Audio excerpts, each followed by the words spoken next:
Bibili ako ng ano. Ay, bibili na ako guys sa labas. Grabe, ang lamig ngayon. Ang lamig. Ang lamig guys. Hello, kumusta kayo? Happy New Year sa lahat. Ay, punta ko ng ano, ng Baguette. Ayan, nakaglab na ako guys. Ayan. Bili ako ng tinapay tsaka pang ano, gulay lang. Nagtalakbong pa ulit ako kasi sobrang lamig. Yan guys. Maaga pa ngayon. Para mamadali ako para hindi ako ginawin mamaya kasi pag gabi lalong malamig.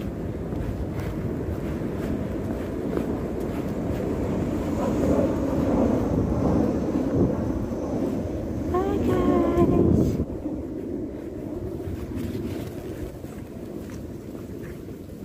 Yan, meron tayong ganito para ano, hindi ginawin lalo. Kumusta? Kumusta? Dito ako pupunta ako dun sa may bilihan. Ayan guys.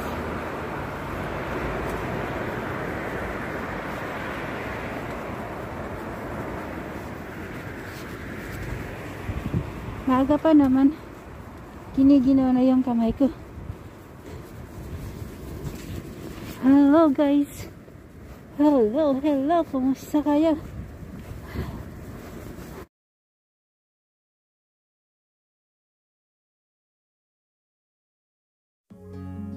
Hello guys. Tayo magluluto ng barbecue. Ito guys ng mga seasoning. Magagawa ko nito ng dalawang klaseng recipe. Yan, tigkalahating kilo lang siya. At ito, i-marinate natin siya ng mga ilang oras. Lagay natin siya sa sa fridge. Tapos saka natin siya ibibig sa oven. Madali lang itong gawin guys, mga simpleng recipe lang ginamit ko. Ayan, ibababad ko muna siya ng mga isang oras mahigit, o pwede nyo ilagay siya sa fridge ng overnight. Ayan guys, lagyan muna natin siya ng seasoning. I-blend ko yung garlic tsaka soy sauce. Yan, lalagyan natin siya ng seasoning yung una. Kaya naglagay ako dito ng andito na, tingnan nyo na lang kung ilan yung mga sukat-sukat. Pwede nyo siyang dagdagan ng mga seasoning kung gusto nyo. Pero ito nagawa ko ng dalawang klaseng recipe ang ilalagay ko dito. Magkaiba lang siya. Kasi kung ano yung gusto ng anak ko, kaya yung gusto pa niya ng isa. Ayan, inano ko siya, yung soy sauce tsaka garlic. Nilagyan ko siya ng blending ko muna bago ko ihalo dito sa half of na chicken. Kinat ko lang siya ng medyo malalaki. Ayan, pwede nyo siyang lagyan ibang mga pangsangka para medyo doble ang lasa pa niya.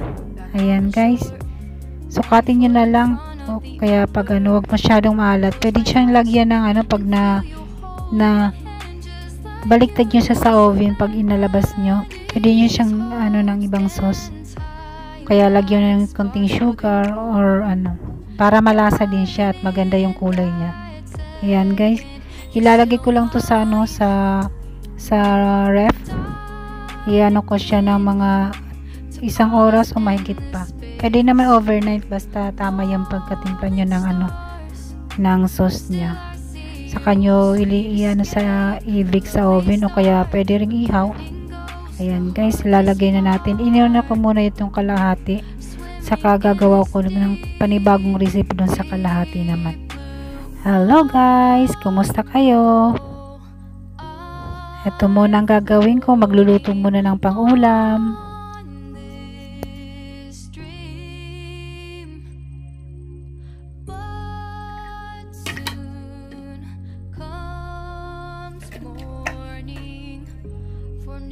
Embrace our wondrous sea.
Yan guys, ilagay na rin natin to yung pangalawang recipe na ginawa ko.